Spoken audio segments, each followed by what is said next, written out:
Hello, and welcome to this episode of Build by Humans. This is a podcast where we talk about the human side of things, what it takes to build great products, not from the technology, not from the latest and greatest trick that somebody came up with, but really people that are behind it, people that use all the tools, how we communicate, how we work through different cultural issues in a world where most of the people are remote and everybody tries to get it there done their own way. My name is Zhenya. I run a company, Mirigos. We are a team augmentation company. We help our clients hire really strong engineering talent from Latin America and Eastern Europe and integrate them fully into our clients' teams, not manage them, but really make them part of the core organization structure. Vanielle, I'm going to turn it over to you. Give us a few words about you. Tell us about yourself, and we'll jump right in.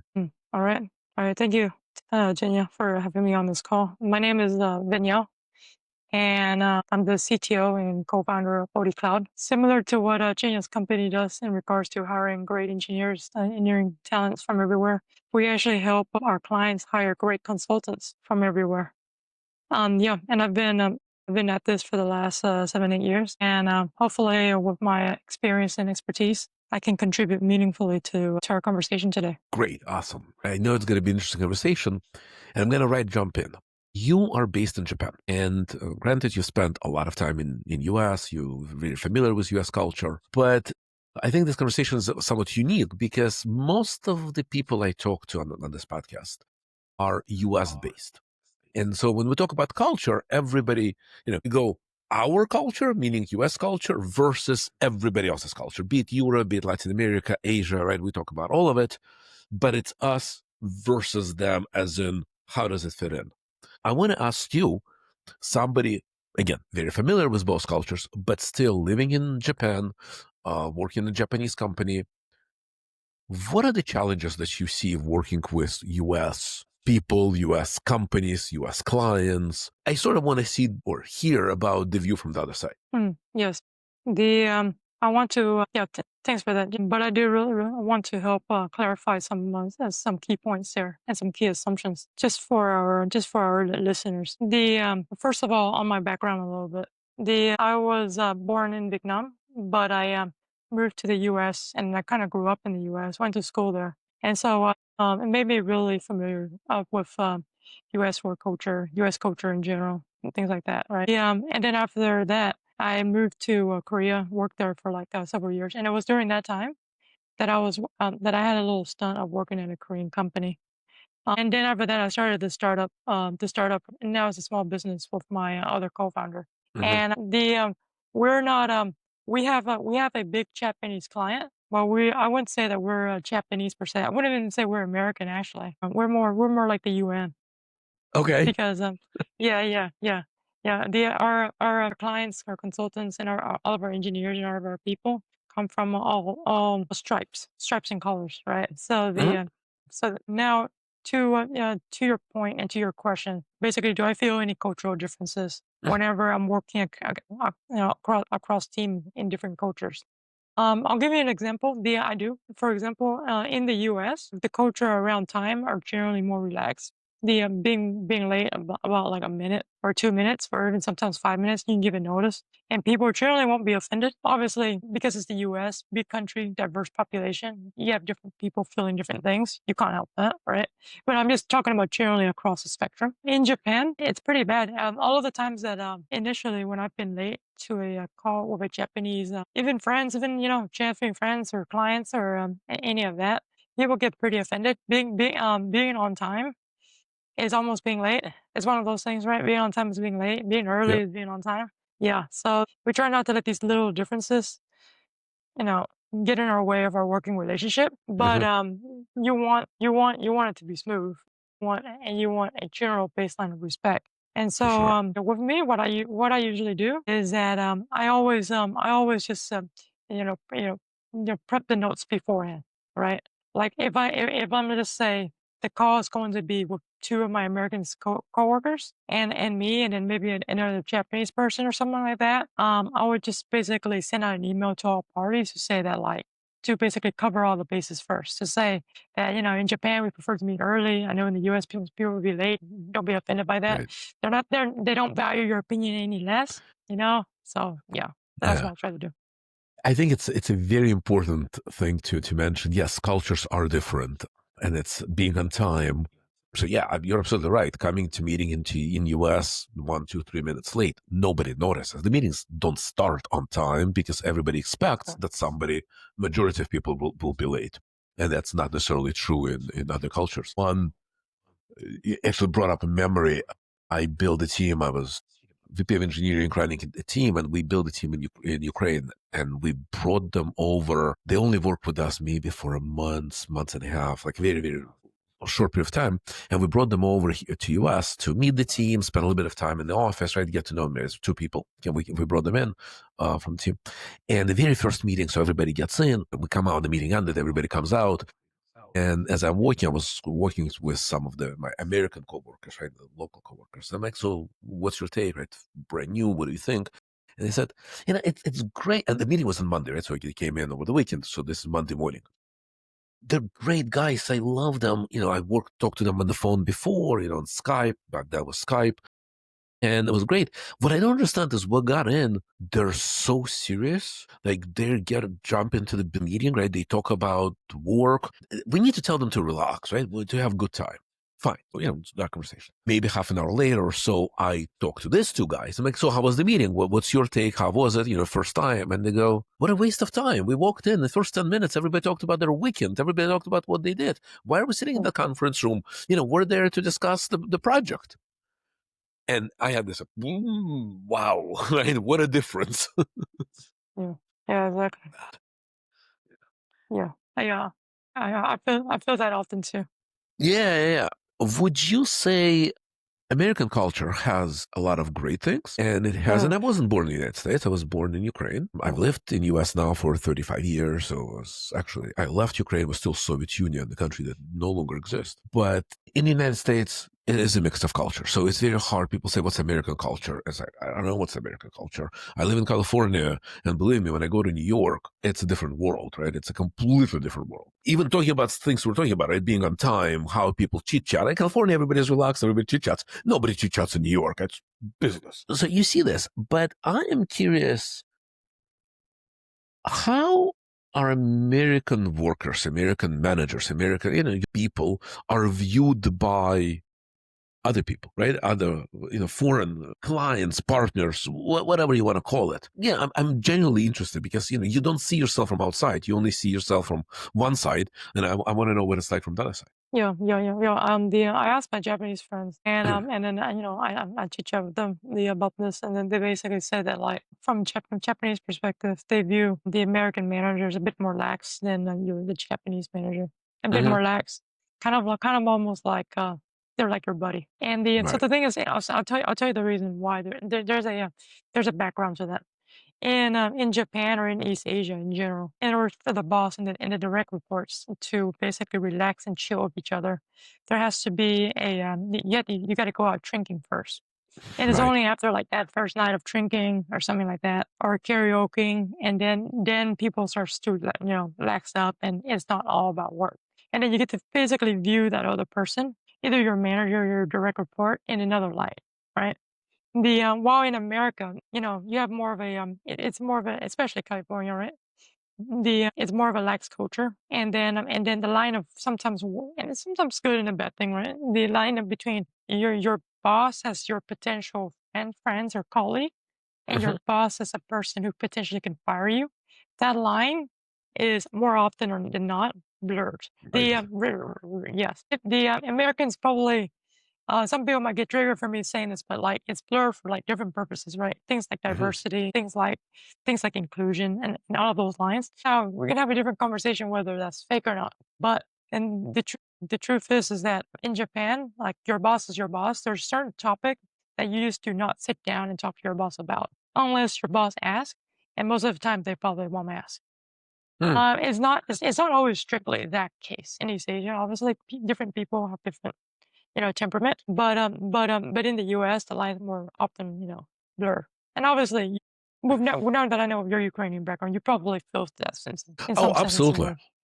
Yeah. Absolutely. I see this, and we have a lot of this was my big take. And when we talk about Asia, right? So I worked with teams, remote teams, literally on every continent, right? Australia, Europe, Asia, Latin America, South America, North America. And I do see cultural differences. I worked a lot with India, right? So it's Asia, right? There's obviously a difference between Japan, China, Vietnam, Asia, and India, Asia, but it is Asia. And I've learned that, right? In the US, you're absolutely right. The lines are blurred. There's friendship, and that friendship is very interesting. We can talk about how much they mean it, but they do at that moment. They mean it, right? It's not fake for the sake of being fake. It's artificial to an extent, probably, but it's not fake. And you know, yeah, you're friends with somebody, you work with them for a year or two, and then you go, different ways, and you may never see them again, right? So you don't necessarily stay friends again. But those lines 100% blurred. But that creates ability to have very frank conversations. I'm a CEO of a company. I have employees, and I hire them from all over the world. I actually have a published document, how to work with Zhenya. It is literally a one-page document that I hand everybody and then go, this is how you work with me. You're going to laugh at it. And I tell this to everybody. You're going to laugh. You're going to read this. You're going to think it's a joke. It's not. And one of the things is you can argue with me. If I say something, it doesn't mean I'm right. You know, it's my opinion and I think I'm right, but I'm more Hmm. than willing to be convinced otherwise. And that culture I see specifically in areas of Asia where it's just not tolerated, right? You do not question Yeah. your boss. You don't tell your boss he's wrong or she's wrong. It's just, okay, I'll do this. And that's where we run as Americans. We run into this like, why didn't you tell me? Well, you're my boss. Yeah, so? Yeah. Yeah. Since I grew up in an Asian household, I'll give my perspective of it. The reason why you probably found out is that the reason why the Asian employee do not run up against you is because to them, when you tell them to argue against you, that basically reduces clarity in decision making. It shows that you're like a weak boss. They're like, Huh. it's like, what's wrong with Vanielle? What's wrong with Zhenya? They're not confident in their decision. Why does it have to fall on me? The reason why I'm working for you and I'm letting you lead me is because I assume that you have what it takes for the companies to make money, for me to get my bonuses by the end of the year, yada yada. Right? Wow, how interesting. I never thought of it that way, but I Yeah, guess, yeah. Oh, wow. yeah, And here we go by one head is good, two heads are better, right? Let's put our brains yeah, together and come up with the right solution because we all want to make our bonuses. We all want to make our company succeed, but yeah, yeah, interesting. yeah. Switching gears a little bit, you are in business of hiring consultants and providing consulting services. Do you see that changing one way or another? I see that changing quite a bit. And I'm curious, but I'm not in that business. I used to be. I used to be a consultant. I used to do a lot of consulting. We do a bit of consulting in Mirigos to help companies figure out and align how to run distributed teams when they don't know, but it's not core business, right? It's more of we help them do this so they're successful. But do you see that changing over the past, I don't know, 5, 10 years?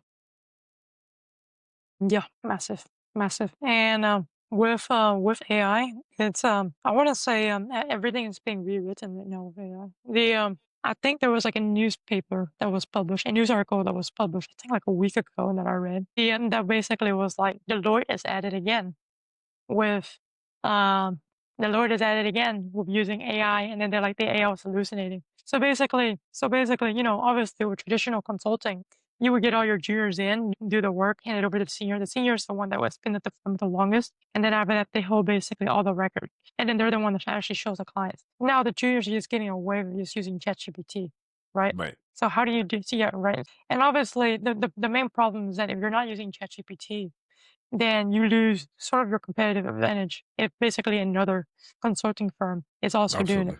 Absolutely. And then so the thing is that undercuts basically Deloitte and stuff like that. They're not moving fast enough and basically meeting the needs of the modern era.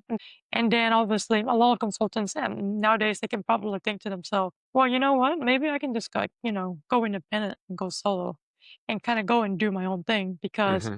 I don't need a whole entire firm to help me do research and give this report. It's McKinsey style report Right. anymore, right? You have CFOs on call nowadays or CTO that are making decisions by basically, shoving their whole entire, financial analysis into ChatGPT to get it to spit out something, right? And so people or consultants are going, and I think there's a chance going to be higher chances and higher rate. And obviously I'm biased with this because it benefits my own company, OdeCloud. But yeah, I think more people are gonna go independent and they're gonna see themselves as going independent. And then AI is going to accelerate this trend. Where OdeCloud is here to meet is that when they do choose to go independent, and I encountered this personally too when I went independent. This part though doesn't replace AI per se, and I think it connects back to the whole point of your podcast talking point here is a people part, right? Mhm. Is that the minute that you decided to go independent, you found out that, oh wait, AI can do all this research for me. It can do all of this, right? And kind of do all these hypothetical examples, but AI can't help me sell myself.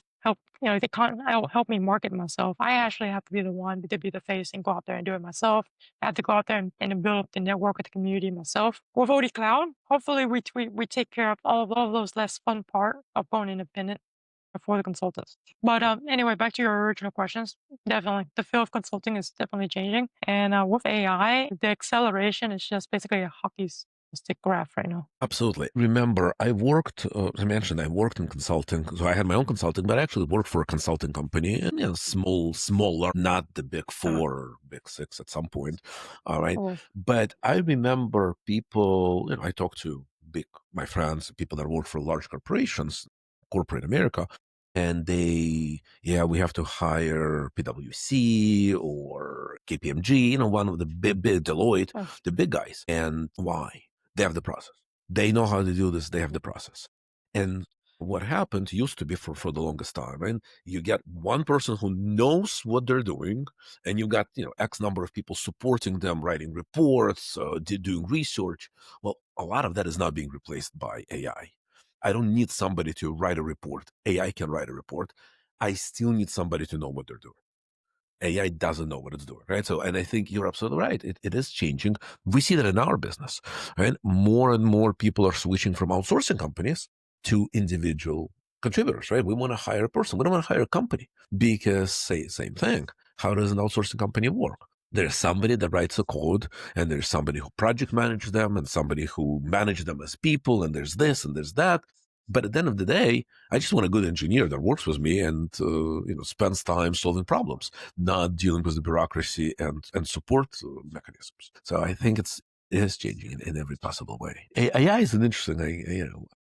We talk a lot about it and we joke a lot about it. Now everything is about AI, but it's just a tool. It's just a tool. We're a long time away, probably past my lifetime, when a computer will have a mind of its own and will live its, sort of have a life. A long time away from that.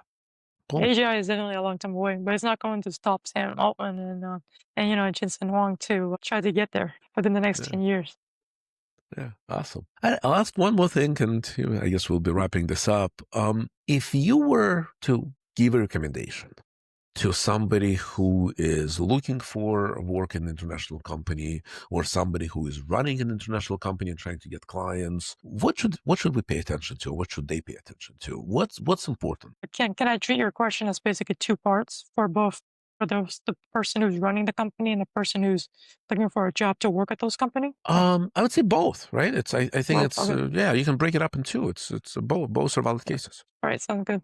I'll start it for the person who's looking to work at an international company. I think it's smart and wise to basically read up on their. I think this is regardless of any company, but to read up on their leadership team, is because that leadership team, for example, Nintendo is it's a Japanese company, Mhm. but for most cases, it's pretty much an international company, right? But their leadership team is mostly Japanese. So it's a Japanese company. So they read up on their leadership team because the thing is that that pretty much kind of defines what kind of culture and what kind of people you're going to be working with. And also during the interview process, it's probably good your potential colleagues on what their work style and life balance and all that good stuff is because obviously they have their own geopolitical culture, but they also have their own company culture. And the when you're working at a company, your lifestyle and your work-life balances will usually end up matching with your coworker, regardless whether it's remote or not. Yeah, because that's for various reasons. And then after that, for the managers and for the companies, get to know really, get to know really who you want on your team because it's much, for example, it's much easier to hire and fire in the U.S. But then if you switch over to like a French company or a Japanese company where labor laws are a little bit more, you know, um, a little bit more stricter, then yeah, hiring a bad employee might really ruin your quarter. Absolutely. And we see this, right? Because we are hiring in Europe, we are hiring in Latin America, where labor laws are different, and we have our way how we deal with it, right? In a very entrepreneurial way, how you're supposed to. But no, absolutely. They say that if hiring a bad employee costs you about 2 to 3x of the salary of that employee to fix it, right? Because Oh, it's the damage they do, it's the time it takes you to hire somebody else, it's all of that combined. That's the number for it. So, yeah. My big thing is don't hire for skills. It's hire for personalities, for ownership, hire the person. Don't hire what they know how to do because they can learn new skills. They can learn new things, but I can't change who they are. yeah, 100% agree. Back to that conversation with AI and ChatGPT. Yeah, Nowadays it's as easy as ever to basically learn new things. But changing one's personality, oh, that's a whole entire lifetime trip. yeah, absolutely. All right. Thank you so much. I really, really enjoyed this. Very useful. And like I said, it's very different, unique from most conversations I had so far. I enjoy it too. Yeah, thank you for having me on.